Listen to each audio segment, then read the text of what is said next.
Good morning, everybody, and welcome to another optimistic highlight of human civilization called Coffee with Scott Adams. Probably the best time you've ever had in your life, and it's coming at you now. Sure, there's stuff in the news that's scary and annoying, but that's all behind you now.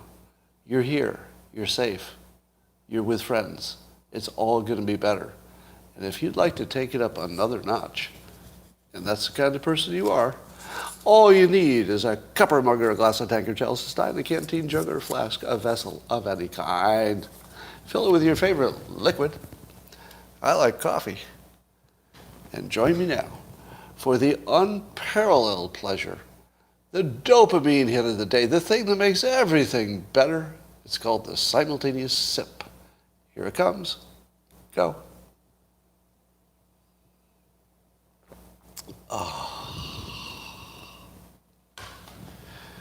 Who says the country is more divided than ever? Totally BS.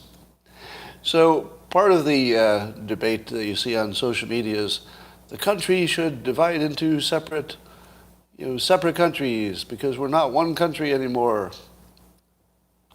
To which I say, were we ever? Were we ever? Do you really think things are worse than they were in the 60s?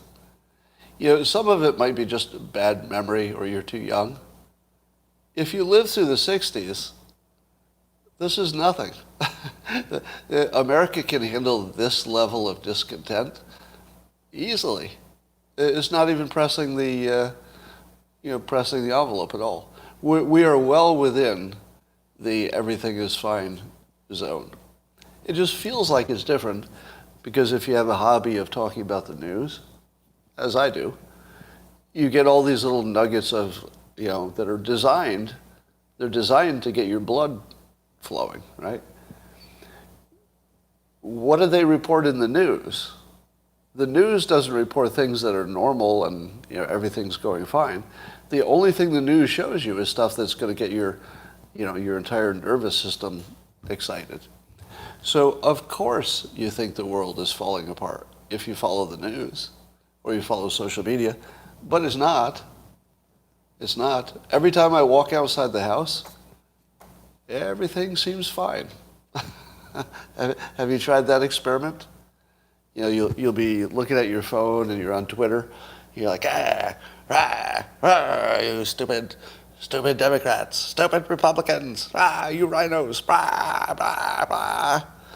and then you put your phone down and you walk outside and your neighbor's there watering the lawn or whatever, and the neighbor says, hey, good morning. And you say, good morning, great day, have a good one. And, maybe you're a Republican, maybe your neighbor's a Democrat. Do you care? Nobody cares. It can't be more than 1% of the country who would literally want a divorce. There are things that people say hyperbolically in the political context.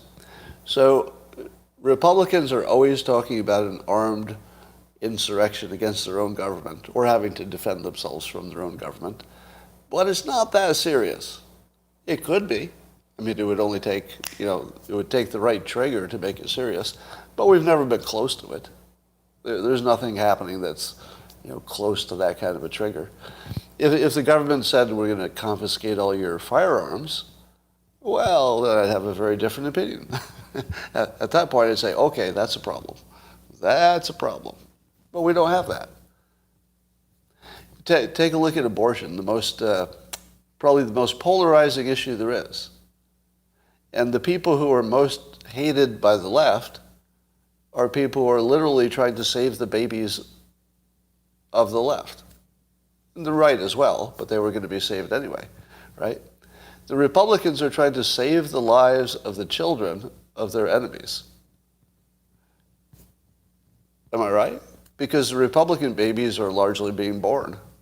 They're less likely to be aborted. Obviously, there's a lot going on in all parties.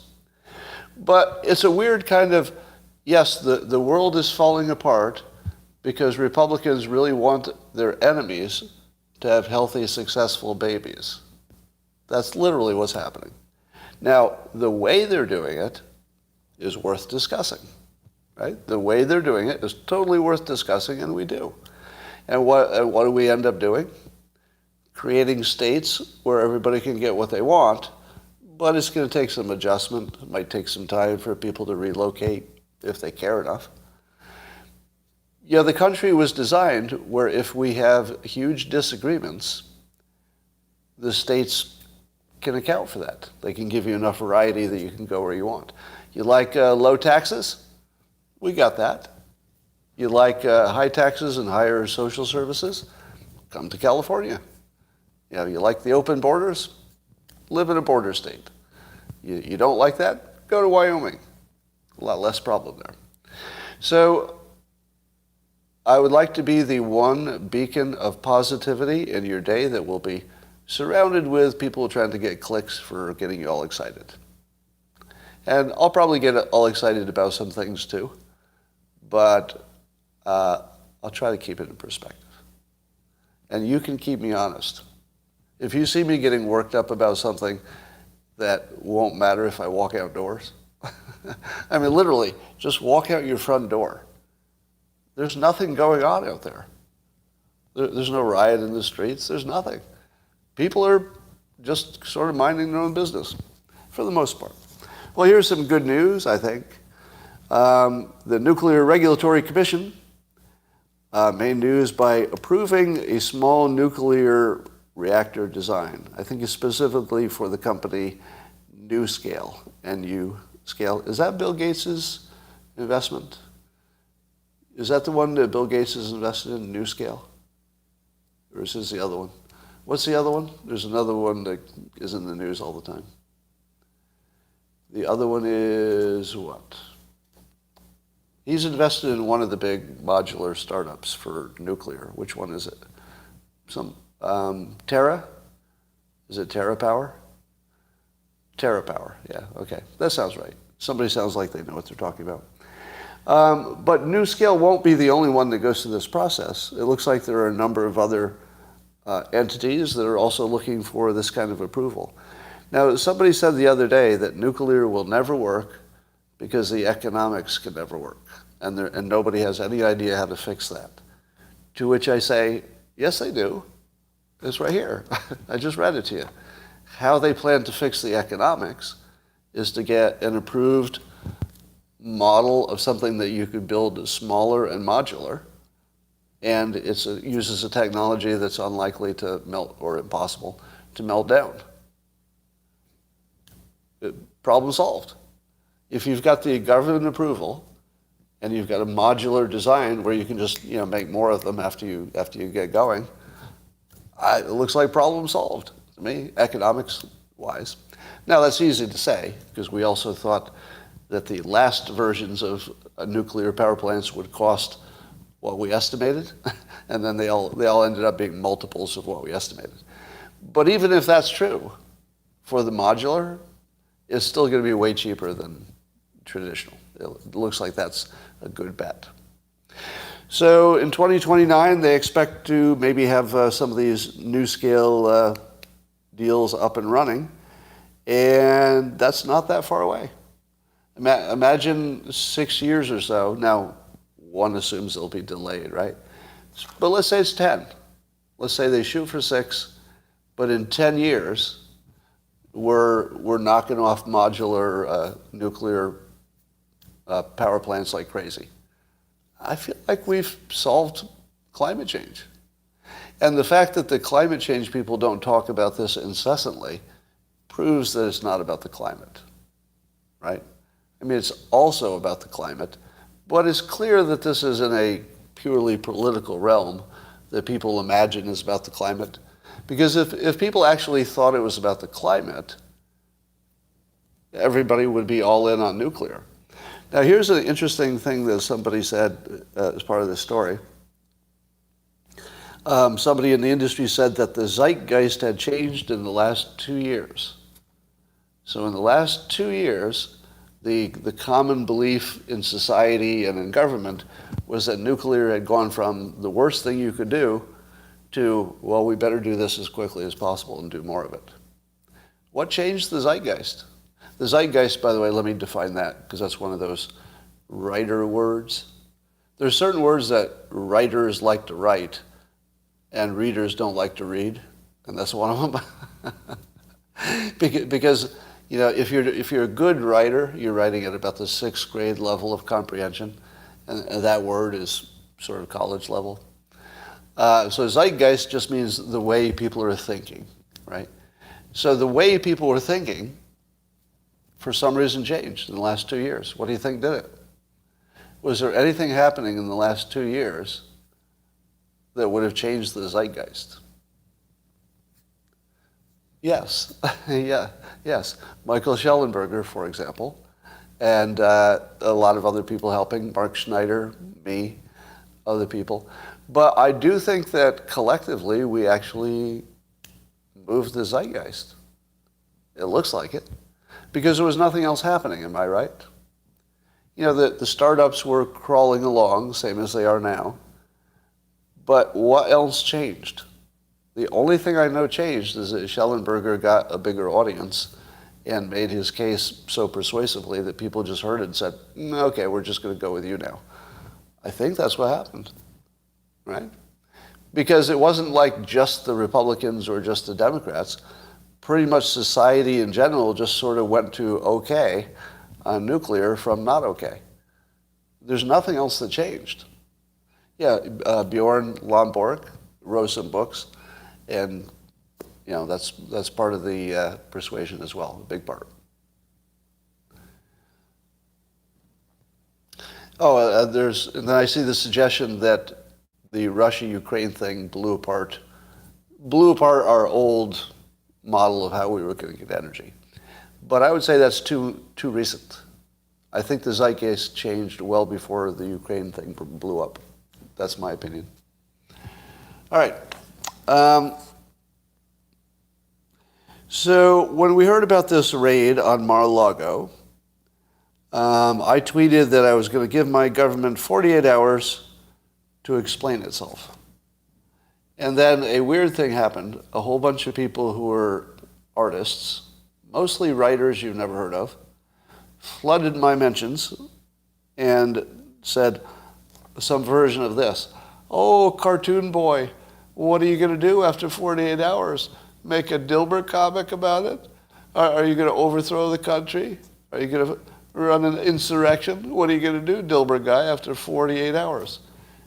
To which my answer is, I will form an opinion. That's all. The only thing I'm promising you is that I'm going to give them 48 hours, which I feel is a reasonable standard. A reasonable standard. You have 48 hours to tell me what the deal is.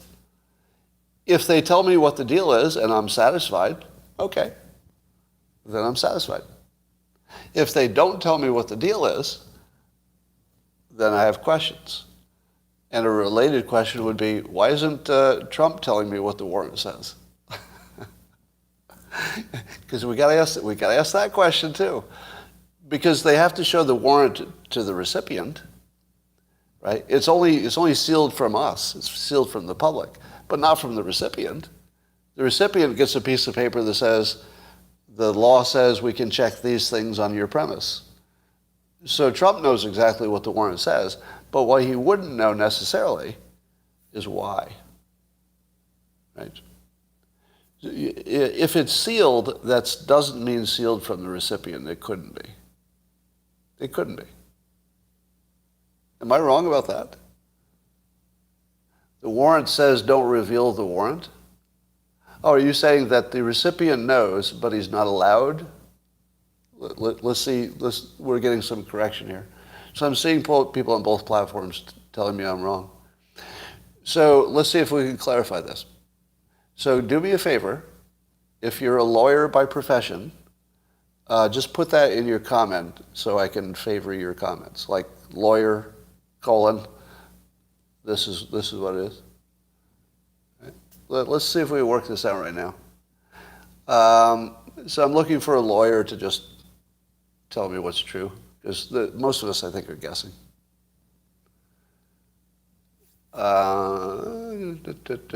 Let's see. Trained lawyer. Trump can declassify. Well, no, Trump can't declassify anything because he's not president. So it's not. You're saying it's not a normal situation because there's national security involved, but is there? Is there national security involved? Levin said he'd have to go to court to have permission to release it. Is that what Levin said?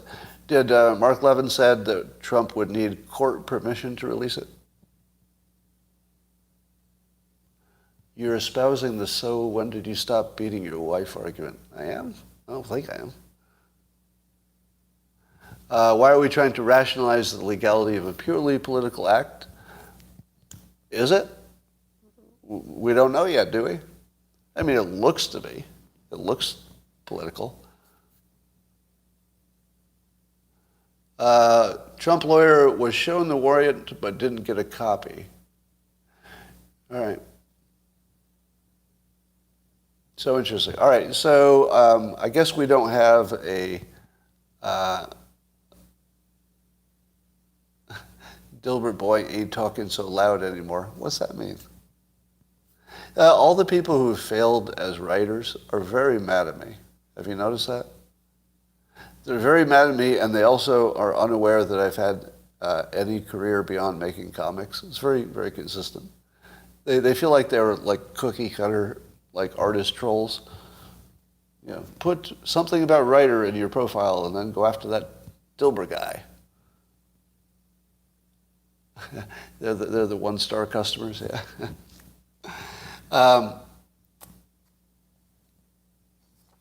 Stop commenting on trolls. It's a waste of time. Gets my attention sometimes. All right, so here's where we're at. The 48 hours would be over, I think, at 4 o'clock my time. I think that's when I tweeted it 2 days ago. So by late afternoon today, we will know if we've been told anything useful. Now, I'm not going to accept that there's a national security element to this, so we can't be told. Would you? Because this is not like ordinary situation. If he were a normal citizen, I'd say, well, national security, so yeah.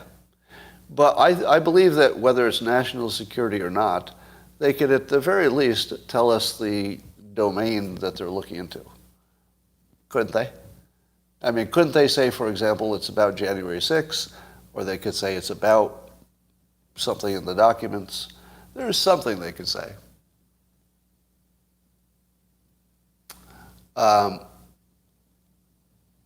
Yeah, so we'll find out.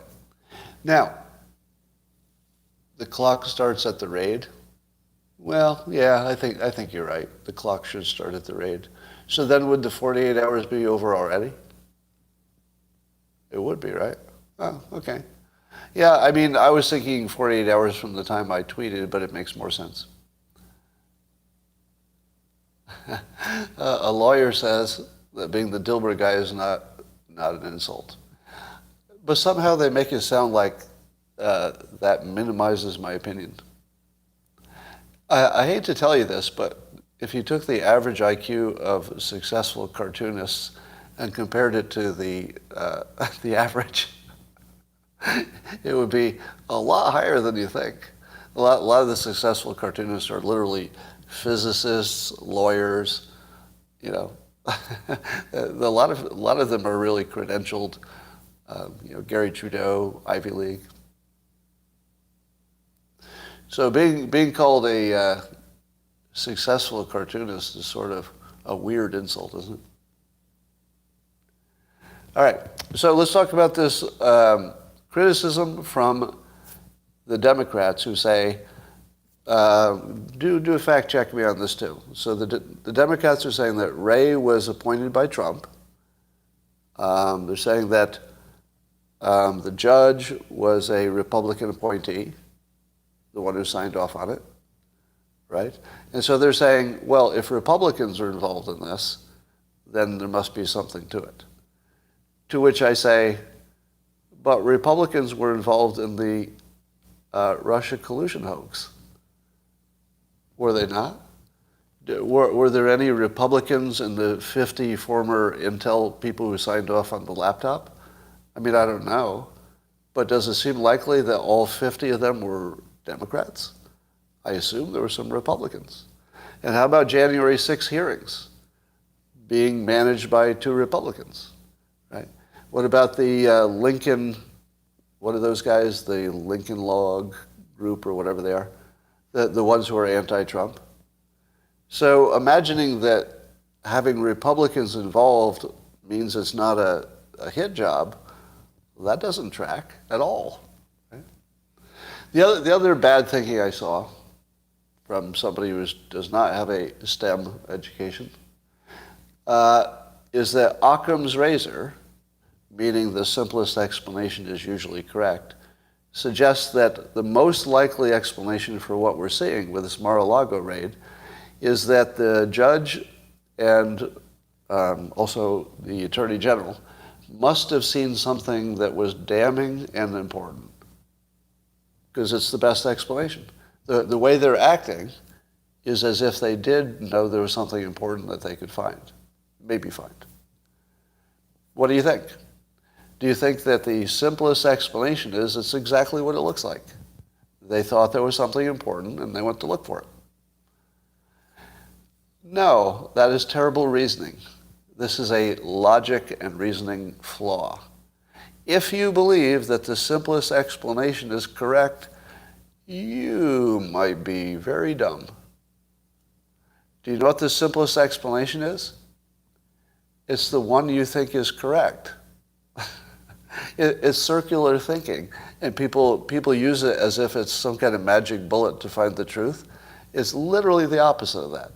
It's a magic bullet to make sure that you're in circular thinking and you're not part of the rational discussion whatsoever. Let me prove it. What's the simplest explanation for the existence of reality? God. Am I right? The simplest explanation is God. Well, what do the atheists say? No, the simplest explanation according to the atheists is just evolution, change over time, explains everything. And then they say, well, how do you explain how it all got here? And then the atheists say, how do you explain how God got here? We're equal. The point is, I'm not arguing whether God or evolution is true or not true. What I'm arguing is that no matter what you think is true, you also think is the simplest explanation. Occam's razor doesn't tell you what's true. You start with what you believe is true, and then you reason backwards to say, it's also the simplest. It's so simple. It's the simplest. Anytime you see somebody using Occam's razor to argue, especially in these situations where there's lots of variables and there's lots of unknowns, it's still the fog of war. If anybody's using Occam's razor, in a world in which the unlikely thing almost happens all the time, right? If you told me, so here's the problem with Occam's razor. When you saw the Russia collusion thing spinning up, wasn't the simplest explanation that there might be something there? And it turns out the simplest explanation was Democrats are corrupt. That's pretty simple too. Everything looks simple if it's the thing you think is true. So don't be confused by what looks like the simplest explanation. That means nothing. It has no predictive value whatsoever. It's completely subjective on your part. All right. In science, that might have some use, though, because science is more bounded. And if you have fewer variables to explain something in science, that's good. So in science, it's still useful, but not in the real world. I reiterate the most dangerous question in the world for Democrats. If you're a Democrat and you believe Trump is a menace to society, unlike normal politicians, and this is the important part, you know, everybody calls the politicians on the other side a menace to society. But Trump has been singled out as like a special, menace who could end civilization itself. And if you believe that to be true, wouldn't you falsify an arrest warrant to stop him? And if you wouldn't, what the fuck is wrong with you? Let me say it again. If you believe the gaslighting and that Trump is like really a risk to end civilization itself, if you believe that, meaning that you believe what Democrats largely say in public, if you believe that and you did not break the law to stop him, you worthless piece of shit. If you believed it was true. Because if you put me in that position, I would break the law. I would break the law so fast. There's no law I wouldn't break to kill Hitler. Because, murder is against the law. I would murder Hitler if I had a choice or a chance. If I had a chance, I'd murder him. Even knowing I would get killed, I'd still murder him. So it doesn't matter if it's against the law. Of course I'd do it. So are you telling me that a sitting judge, let's say the judge is a patriot, cares about the country, but also believes that Trump is Hitler, you telling me that judge is going to put the law over the country? Maybe. But if there's a judge that puts the law over the survival of the country, you need to get rid of that judge right away. I want the judge that would break the law in that specific situation. I want the head of the FBI to violate the law totally under that specific situation that you're stopping a Hitler from coming to office. Any other situation, they'd better follow the law because that's best for everybody. But in that specific situation, you really have to kill Hitler. Now, I'm not suggesting that they do that, of course. I'm telling you that they need to explain why they're not doing it. Because to me, the simplest explanation for everything we're seeing is that Trump is being framed in every way that they can figure out to frame him. So if you think that because some people were Republicans or they were upright citizens until this moment, you have to explain to me why you wouldn't kill Hitler if you had a shot. If you can't explain that to me, you're not part of the conversation. You should not have a ticket to the conversation if you're not willing to answer this question. Because I can answer it. I can answer all of the tough questions, right? Sometimes you have to say, yeah, people are going to die, but I still choose it. That would be an honest answer, right? Like going to Mars. Is going to Mars a good idea? Well, people are going to die. They're definitely going to die because it's a risky proposition over the long haul. And even Musk says that. Yeah, people are going to die trying to occupy Mars. But it's the only way we're going to get there. Like, you can't really stop it all. It's going to happen. So I feel like anybody who can't honestly say what they believe and what they would do to be consistent with that belief should just not be in the conversation. Just ignore them. Here's some context that apparently Democrats are not aware of based on social media reading this morning.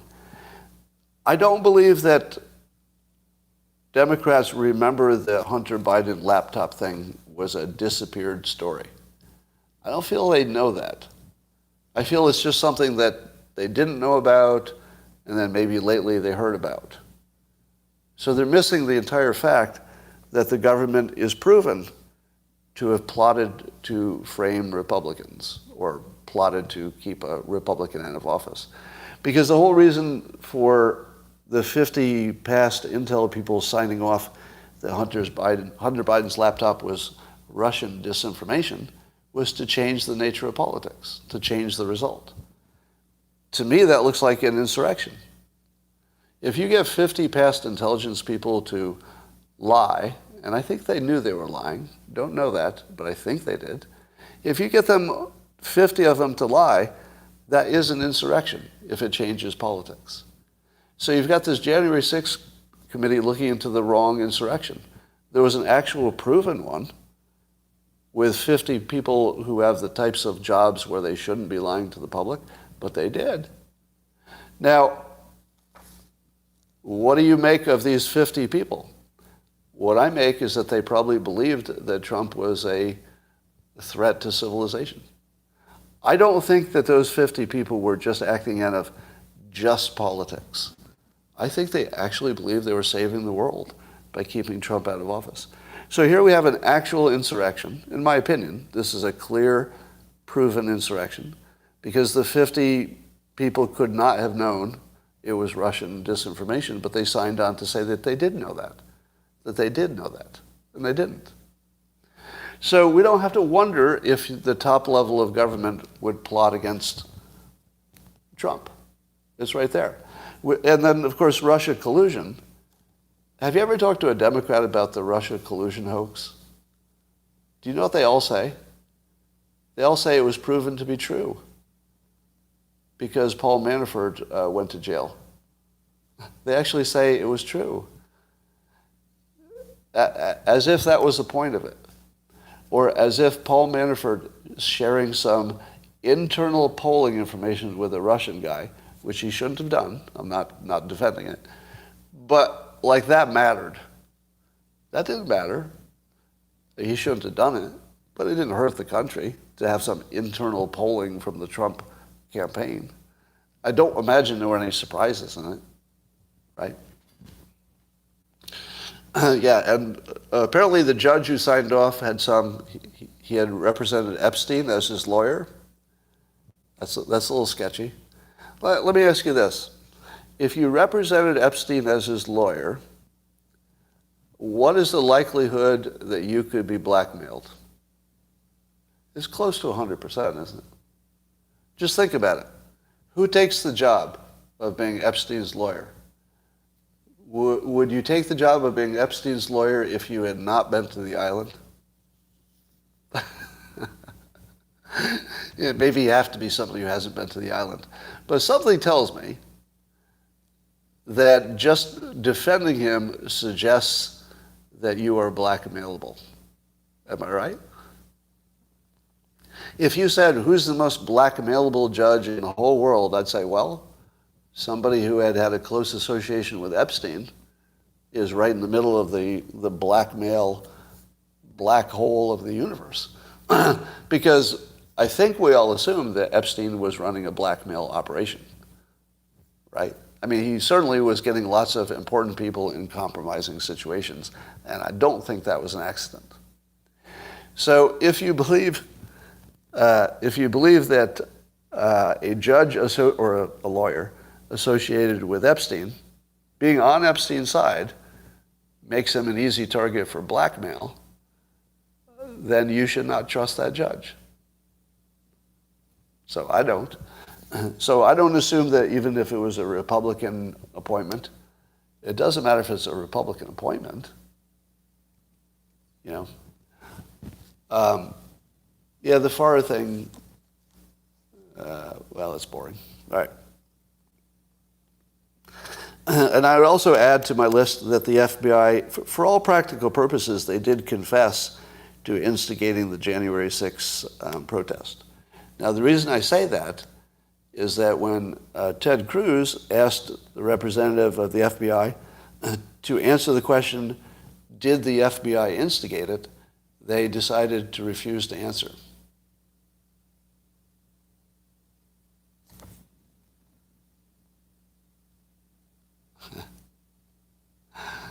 You're welcome. So, would you sign on to that opinion? Would you agree with me if the FBI refuses to answer the question, did you instigate the protests? That has to be assumed to be a confession, right? Because, yeah, I mean, that's a confession. So if they instigated the biggest, or at least they're indicating, I don't know, but they've clearly indicated, they reconnects. Hey, did I disappear there for a moment? Was it something I said? Was it something I said? Interesting when that happens. So let me say it again. See if we can crash YouTube again. A reasonable citizen has to assume that the FBI confessed to instigating January 6th because they did not deny it. Now, if they had assets there, I think it would have been easy for them to say, we don't tell you where all of our assets are, but we do monitor any groups we think would be dangerous, but we don't instigate, or we did not instigate anything in this case. Then they'd have to explain the Whitmer situation where the FBI did instigate something, and that's been proven apparently. But they can always deny it. It doesn't give away anything. They could just say, no, we didn't instigate it, period. Do you have assets in every group? Yes. You would want us to. But we didn't instigate it. Just say you didn't do it. If you can't say, and by the way, they have never followed up to say they didn't do it. There's been no follow-up as in, well, we probably should have said more assertively, we had nothing to do with instigating it. But they didn't. And given their past performance, that's actually pretty recent, you would have to assume guilt. So let me be as clear as I can. I don't know if the FBI is framing Trump with this raid. But you have to assume so. Because the burden of proof is clearly on the government at this point, because they have proven themselves to be non-credible. If you prove yourself to be non-credible on this exact question, you need to step up, or you have to live with the fact that we're not going to buy your story. Choose one. And I think it pretty much guarantees Trump's re-election. There's a story about the FBI spent hours going through Melania's wardrobe. That's the sort of thing I wouldn't have expected since J. Edgar Hoover's day. I think J. Edgar Hoover, if the stories are true, would have spent more than a few hours in Melania's closet until he tried on every dress. Allegedly. Not that there's anything wrong with that. We love our LGBTQ plus community. And is it true that the judge who signed that search warrant also recently recused himself on a case that involves Clinton and Trump?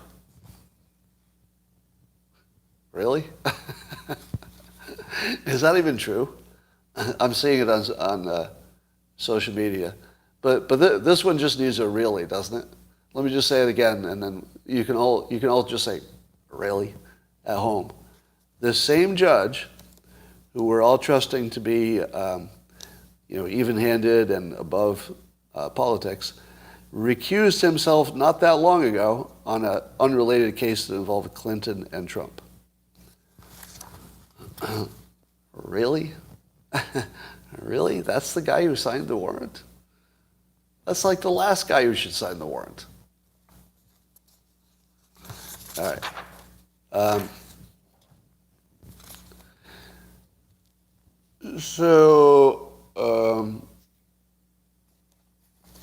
See what else is happening.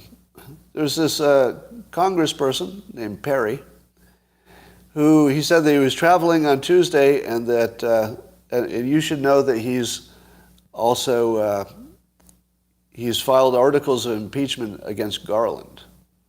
Right? So a person in Congress, a Republican, he files articles of impeachment against Garland, and soon after the FBI stopped him and seized his phone without warning. Now, he says all he had to do was ask with a warrant.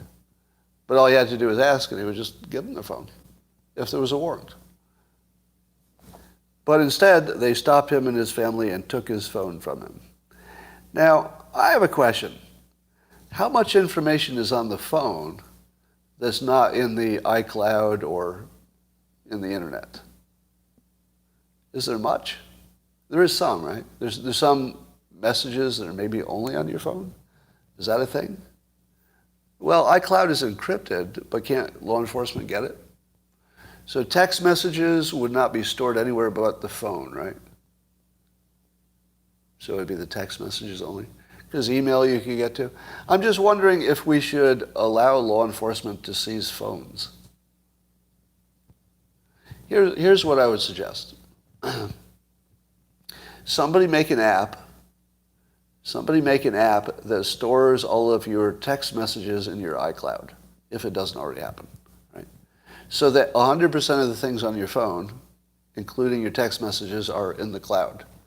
And then when the FBI comes for you, there should be a law that says, oh, check my phone, and you can see that I have the app active that stores everything in the cloud. So instead of giving you my phone, I'm going to give you the password for the cloud, but it'll be a limited password that only works for like 1 day or something. So they can get everything they want, but you won't take my phone, so I won't lose my phone. Because I think the law about they can take your phone was before phones became essential to navigate modern life. What would you do if your phone went away? If somebody took my phone, I don't even know what the hell I'd do. I guess I'd figure it out. But somebody says this is the dumbest thing I've ever said. That's not true. I've said much dumber things. You don't get to negotiate with law enforcement. I'm saying that the law should be changed. And by the way, yes, you do get to negotiate with law enforcement. Take it from me. I'm an adult white male. I definitely negotiate with law enforcement. Maybe you can't. Maybe if you're black and male, maybe you can't. I don't know. I've never been in that situation. But I can totally negotiate with law enforcement. You think that's not a thing? You don't think law enforcement would be more afraid of me than I am of them? They would be. I can tell you from personal experience. When I talk to law enforcement, they're worried about their jobs. And should be. It should be. All right. Not the FBI, you say? You can't negotiate with the FBI? You can negotiate with anybody. You can negotiate with anybody. They just have to be afraid of you. If they're not afraid of you, you can't negotiate with them. And I don't mean physically. They have to think that you're going to be more trouble than it's worth if they don't talk to you. That's all. Just make sure that they know that talking to you is easy. Not talking to you could be a problem. They'll talk. Everybody wants the path of least resistance. Doesn't mean you'll get what you want, but you can definitely negotiate. So, what do you think of this? So how many examples now do we have of Republicans being targeted and hunted? Too many. You're saying don't say a thing to them? I think it depends who you are. If you're me, I think you would talk to them. I'm not sure everybody would. Is Scott concerned about having my phone taken? Yes. Yeah, I will put odds on it at this point. If I had to say the odds that I will be subject to an intelligence investigation, no, I already am. I'm sure of it. You don't think that the intelligence agencies have crawled all over my stuff? I'd be amazed if they haven't. And the reason is because I can move the needle. Right? Or they might think so. If they believe that I can move the needle, they're all over me. And they would certainly want to know if anybody is paying me or if there's any foreign entity influencing me. And not only would U.S. intelligence agencies want to know that about me, specifically, but they'd also want to know that other countries would want to know that about me, right? And if they don't, they're not doing their job. If you saw that there was somebody talking about politics who seemed to be actually changing it, and you didn't know, and he wasn't registered Democrat, wasn't registered Republican, didn't work for a major news organization, seemed to be independent, if you were the CIA, wouldn't you need to know more about that situation? If you're doing your job, right? You'd want to know more about that situation. Yeah. Tim Pool, same situation. Mike Cernovich, just to throw out some other names. There are people who don't take a paycheck from a big, known entity who are absolutely capable of moving the conversation. There's no way that the intelligence people don't need to know as much about those people as possible just to figure out if somebody's influencing the influencer. They would have to know that. That would be very important. All right. Does anybody disagree? You think you have actual power? I've got news for you, LOL. I don't know. Was that for me? Scott's too useful to the deep state to be canceled. That's probably true. That's probably true. I'm too useful to the deep state because I'm useful to the country. If you've noticed, the one thing I don't do, at least not intentionally, is I don't promote conspiracy theories that Republicans love, generally. In fact, I'm usually the last person to get on board, even after the court has proven it's a conspiracy theory. Russia collusion being an example. Although I never expected that to be proven. But I was kind of waiting to see if they had anything.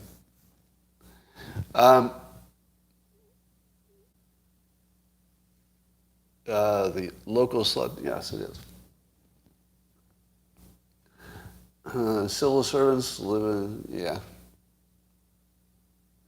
Adrenochrome, I don't know what that reference is. You promoted masks. No, I didn't. Jonathan will now be banned for life for saying that I promoted masks. Jonathan, you miserable piece of shit. That never happened. I've always been anti-mask.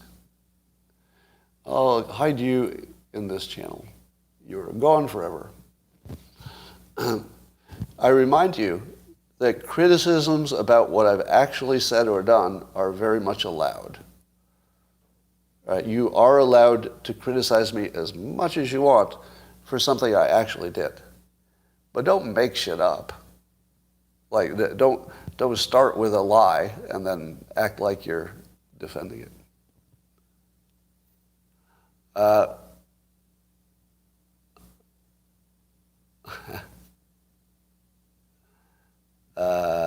How soon until China starts blockade of Taiwan? I don't expect it.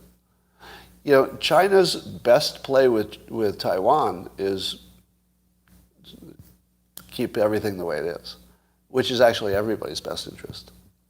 Because in the long run, Taiwan will be part of China in a more ways than it already is. There's no way it can go any other way. So you don't need a war over it. You know, it would be a war over something you were going to win anyway, and it didn't make that much difference. Somebody says, I'm confused because you argued that masks create friction. All right, let's see if you can understand this. How is that? I'm not even sure I know why that's hard to understand. So there's an engineering statement that masks cause friction. And then there's a what do you do about it statement that's completely different. So I'm not going to argue masks because you're all bored about that. But if you believe that I promoted masks when 100% of what I said is no masks, no mandates, then fuck you. You know, just don't comment on me if you're going to change my opinion to the opposite of my opinion and then come here and confuse people about it. Just go away. If you can't handle the fact that something could have an engineering truth but not be good enough to be worthy of implementing, that's not hard. It's not hard to understand that something might work a little bit, but not enough to be worth doing for other reasons. Those are not incompatible thoughts.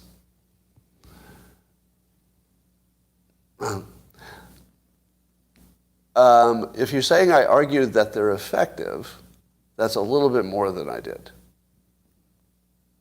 I argued that the logic of them guarantees that they would have to be based on what we knew. And that assumed that plume theory was correct. But if the plume theory was incorrect, then they would have no value, I would agree.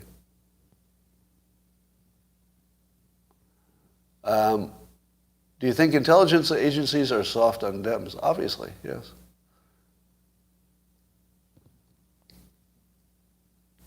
All right. Somebody says you valued and pushed masks. Nope, did not. And I would ask you, Boodog, I would ask you to unsubscribe from locals. Because really, I can't tolerate that. I really can't. I did not value and push masks. That literally didn't happen. So I would ask you to leave locals, really. I don't want you on the platform. Seriously, please unsubscribe. All right. If you can do anything except start false rumors about me in public, right?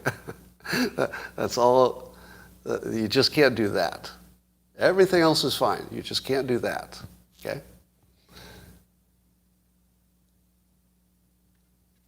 You did say they worked. Okay. Are you still confused? Still confused? All right. Dr. Michael Savage, I don't know what you're referring to specifically.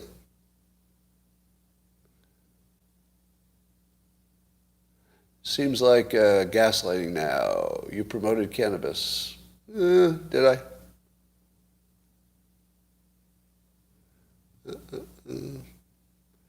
Yeah, we're not going to talk about masks anymore. Let's talk about anything else.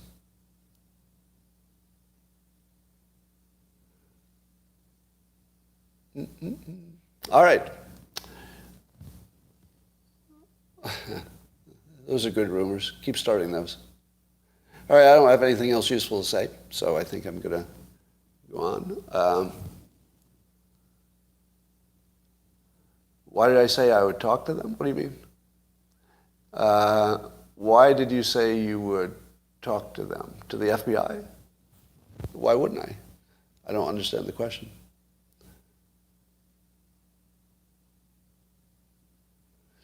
Yes.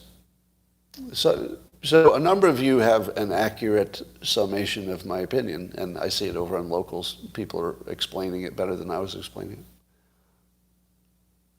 Coffee mug. Yeah. I need to follow up on the coffee mug.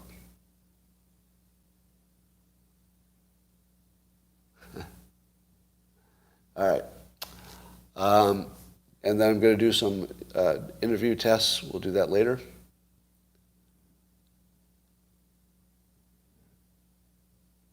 A coffee mug. Why should you talk to the FBI? I don't get that question. All right, that's all for now. I'll talk to you later. Bye for now.